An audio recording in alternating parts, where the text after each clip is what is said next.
Bonjour à toutes et à tous les amis, j'espère que vous allez bien, que tout se passe pour le mieux pour vous. Bienvenue sur la chaîne, je suis BG.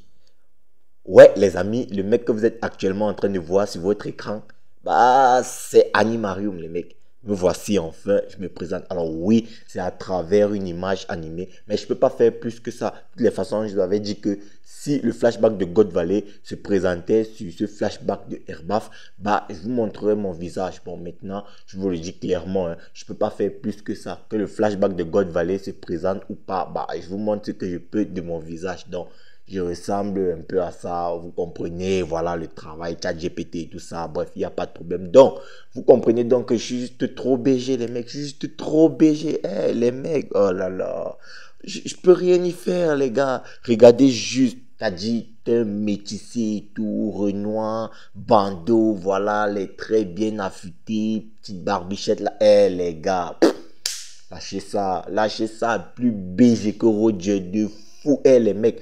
Dites-vous un truc, c'est-à-dire si là, j'ai tombé devant l'équipage Kouja, c'est-à-dire devant Shaki, je suis pas Roger, c'est-à-dire genre Shaki me voit, elle va se comporter net comme encore se comporte avec Riley, elle ne va pas faire comme cette fraude de Roger. Pardon les gars, je sais que le sujet rouge actuellement il est très épineux, mais on y reviendra plus tard. Bref les amis, pour des raisons on va dire professionnelles, je ne peux pas vous montrer mon visage live action, mais quoi qu'il en soit, ma photo de profil YouTube, elle va changer. Ce sera donc cette photo, cette image de moi que vous avez vue en début de vidéo. Du coup, on va entrer dans ce qui nous concerne, ce qui nous rassemble dans cette vidéo, à savoir Monkey Garp. On va parler de la légende, du GOAT, du Gonzomo, du super puissant, du terrible Monkey Garp. Bon, les mecs, d'entrée de jeu, je préfère déjà vous dire ce qui va se passer. En fait, dans cette vidéo, je suis pas ici pour faire un pressing pour les anti-gap. C'est-à-dire, les anti-gap, je suis ici. C'est-à-dire, cette vidéo, c'est là pour vous donner une dernière chance. Parce qu'il y en a encore des sceptiques. Et il y en a aussi qui vraiment, ils ont pris conscience de la réelle puissance de Gap. Et ils ont dit, ah ouais, le mec là, on nous a vraiment trompé sur son niveau. Bon les gars, le truc c'est que je peux pas commencer actuellement un pressing sur les anti-gap. Parce que je me suis rendu compte que, les mecs, il y en a qui croyaient vraiment que Gap avait le niveau d'un commandant d'empereur. C'est-à-dire, je suis descendu là sur Twitter et j'ai vu un peu les réactions, les commentaires. Mais c'est fou à quel point les communautés sont calmes, les mecs. C'est-à-dire, il y avait vraiment des gens qui se disaient, ouais, Gap, c'est niveau commandant d'empereur. Du coup, moi, je pensais pas que c'était aussi chronique. Genre, c'est même devenu maladif. Bon, je vais faire une petite parenthèse sur les gens qui persistent à croire que ce qu'on a vu dans le chapitre 1156, ce n'est qu'une blague, que Roger n'était pas à son prime et que à son prime, bon, il aura le niveau pour One Shot Gap. Les mecs, je vais vous dire, hein, vous êtes des détraqués mentaux. Mais comme je l'ai dit, je ne vais pas commencer le pressing sur vous maintenant. Je vais vous laisser la latitude de changer de camp parce que je sais que ça peut être encore choquant pour vous vu à quel point vous croyez vraiment que Gap avait le niveau de Queen. Mais franchement, les mecs, je me demande comment est-ce que ça peut être normal qu'on en arrive là au point où un mec se dit, après tout ce qu'il y a dans le manga, que Gap a le niveau de Queen. Mais les mecs, je ne sais pas si vous vous rendez compte du niveau de perturbation mentale, du niveau de dinguerie, de folie, les mecs. Franchement, attends, non, comme je l'ai dit, je vais vraiment faire tout mon possible pour ne pas commencer mon pressing sur vous. Le train Gap, pour moi, il est encore ouvert. Surtout qu'il y avait un mythe qui était construit autour du personnage de Roger. Du coup, les gens avaient tellement surévalué Roger que pour eux, c'était complètement impossible que Gap, peu importe l'époque ou la période, mais pour eux, dès le moment où Roger était capable de maîtriser le HDR revêti en plus du Rio, c'était impossible pour Gap de rivaliser avec ce Roger-là. Du coup, ils avaient tellement mis Roger à un niveau au-dessus de Gap et laissé Gap tellement en arrière que, franchement, on peut comprendre le stupeur au vu de ce chapitre 1156 parce que c'est une dinguerie de fou à quel point les mecs avaient sous-estimé Gap. C'est-à-dire, je comprends pas, les gars. Expliquez-moi comment vous avez pu en arriver à de telles extrémités. Franchement, les gars, franchement, je suis en train de parler, mais je suis choqué. Je pensais que pour certains, c'était du troll, mais il y en avait qui croyaient vraiment. Mais franchement, les gars, ne me faites pas peur. Hein. Franchement, ne me faites pas peur. Parce que là, je commence vraiment à me dire qu'il y a un truc qui ne va pas chez vous. Ne me faites pas peur. C'est-à-dire, mes frérots, c'est dans le manga. Et c'est pas une fois, deux fois, trois fois. Non, c'est plusieurs fois qu'on nous a fait comprendre. Gap et Roger étaient des rivaux. Mais à quel moment tu te dis que Queen est le rival de Roger, frère? Mais réfléchissez. Bref.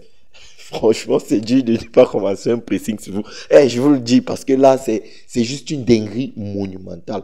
Bref, revenons sur le personnage de Garp et ce qui nous incombe.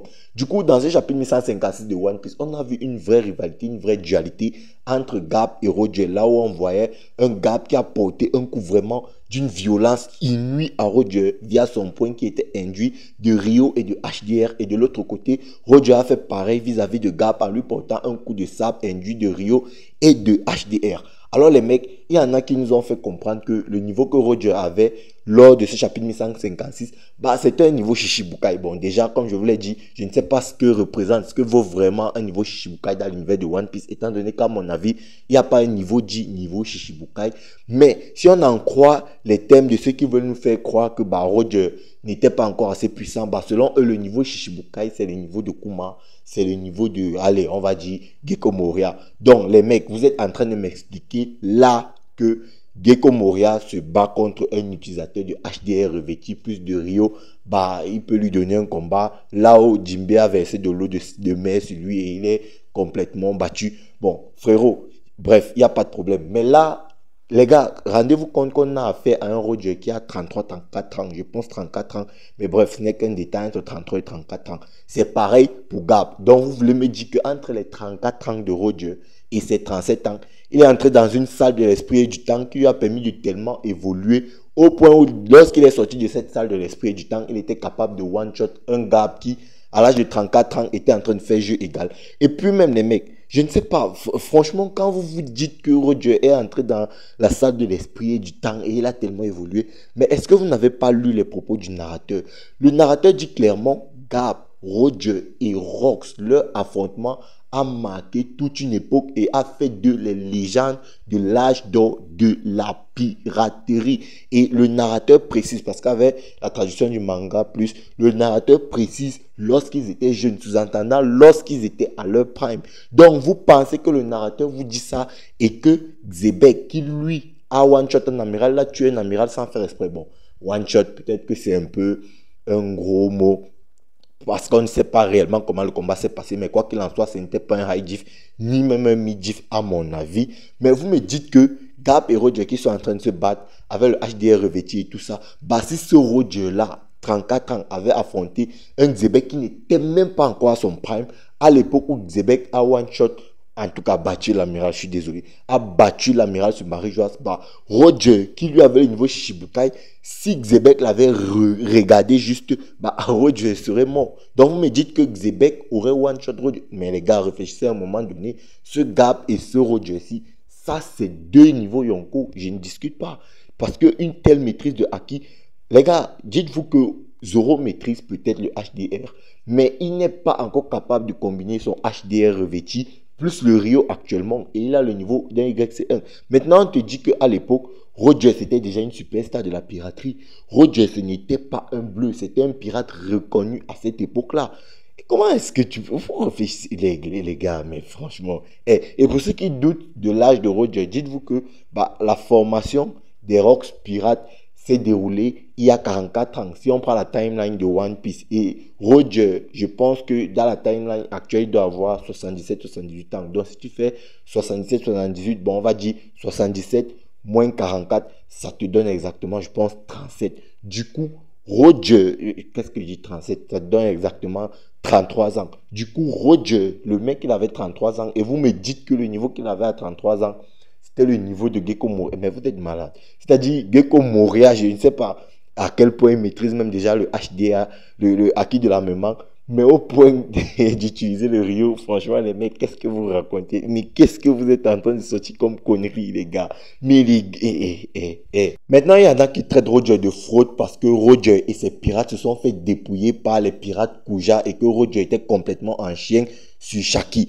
Alors, les mecs, je comprends pas vraiment pourquoi est-ce que Roger serait une fraude à cause de ça, parce que ça ne montre que le côté humain de Roger, parce que les mecs, comme je me présentais là, tout BG que je puisse être et tout, les mecs, peu importe à quel point tu peux être BG fortuné ou quoi, lorsque tu tombes amoureux, bah, l'amour n'entend pas ces choses-là, l'amour ne comprend pas ces choses-là, c'est une faiblesse, et ça, c'est ce qui nous est montré dans ce chapitre. Au point où Roger n'est même pas capable de porter un coup à Shaki parce que Shaki, c'est une femme qu'il trouve tellement belle. Mais les gars, c'est complètement compréhensible. Et peut-être on pourrait se dire que bah, c'est à cause de cette action-là qu'on pourrait en conclure que Roger s'est rendu sur le territoire de Big Mom en Soum Soum, peut-être parce qu'il ne voulait pas connaître Big Mom. Alors après, peut-être que là, je suis vraiment en train d'extrapoler, en train d'abuser. Bon, parce que quand même, Big Mom, c'est une impératrice, elle est très puissante et tout. Mais bref, quoi qu'il en soit, ça nous montre clairement le côté humain de Roger. Et surtout, ça nous montre le côté, on va dire aussi, compliqué et complexe de l'amour. Parce que là, on a affaire quand même à un Roger qui est un pirate très reconnu, capitaine d'un équipage très fortuné, mais Shaki, qui elle aussi est le second de son équipage, fait les yeux doux au second de Roger, pendant que Roger peut tout pour elle. Et je ne sais pas si vous comprenez à quel point c'est dingue. Ça vous prouve que bah, tu peux être fortuné, beau, charismatique, tout ce que tu veux, mais l'amour, quand ça prend, ça ne te rate pas. Elle a choisi Rayleigh qui est moins fortuné, moins populaire que lui et tout. Bref, les gars, c'est juste pour moi une situation de vie normale qu'on a l'habitude de voir. Sans plus, il n'y a rien d'assez choquant là-dedans. À aucun moment, ça ne doit, comment dire, défaire le mythe de Roger. Maintenant, il y en a qui disent que Roger, c'est une fraude parce que le mec rivalisait avec Gap. Les mecs, moi, je suis pas surpris de ça. Je suis désolé. Mais c'était un truc qu'on attendait. Les gars, s'il y a un personnage dans l'univers de One Piece qui peut te lister toutes les techniques nommées de Garp, bah, c'est Roger. Et la réciproque est vraie. C'est un personnage qui peut te lister toutes les techniques nommées de Roger. Bah, c'est Garp. Parce qu'on nous a dit que les mecs étaient tellement rivaux que les mecs passaient le temps à essayer de s'entretuer. Et on le voit dans ce chapitre. Les mecs, la symbolique, c'est très très bien représenté. C'est-à-dire là, tu vois vraiment que la rivalité était folle. Parce que tu vois un Roger crier Gap et tu vois Gap crier Loja. Tu sens donc à travers ce cri-là, bah, tu as la sensation que les mecs sont en train d'exprimer leur frustration de ne pas pouvoir se surpasser mutuellement. Du coup, ils ne font que cela donner. Et tu as un Roger, c'est très bien représenté. Lorsqu'on dit, ouais, la marine approche, il dit, allez, fuyons d'ici. Mais lorsqu'il apprend que non, c'est le navire de Gap, il dit, non, allons nous battre. Ça prouve que même Roger, le mec, il était aussi un chien sur Gap que Gap était un chien sur Roger. Les mecs voulaient littéralement se faire la peau. Les mecs, je vous mentirai pas, je suis plus aussi sûr de la supériorité de Roger sur Gap. Les deux personnages nous sont présentés comme de vrais rivaux. C'est dur à l'accepter pour beaucoup parce que vraiment, hein, il y avait un mythe construit autour du roi des pirates qui était Goldie Roger. Mais pour moi, bah, ça n'enlève rien à son mythe. Je dis absolument rien. Et moi, je vous l'ai toujours dit, pour moi, Gap et Roger étaient devant Barbe Blanche. Et là, ce chapitre 1156 nous le confirme encore parce qu'on nous dit, bah, Roger, Gap et Rox, leur affrontement a marqué toute une ère. Là, on exclut clairement Barbe Blanche. Barbe Blanche passe directement au second plan. Ça vous prouve qu'en termes de acquis, les mecs, Xebec, Roger et Gap, mais ils étaient à un niveau. Oh putain les gars, vous n'êtes pas prêts. Les gars, vous n'êtes pas prêts. À quel moment vous vous êtes dit que le grand-père du héros c'était une fraude les gars? Expliquez-moi un peu, je comprends vraiment pas les gars. Je comprends vraiment pas les gars. Non, c'est-à-dire à chaque fois que Roger et Gap tombaient sur un endroit, les mecs voulaient seulement se taper.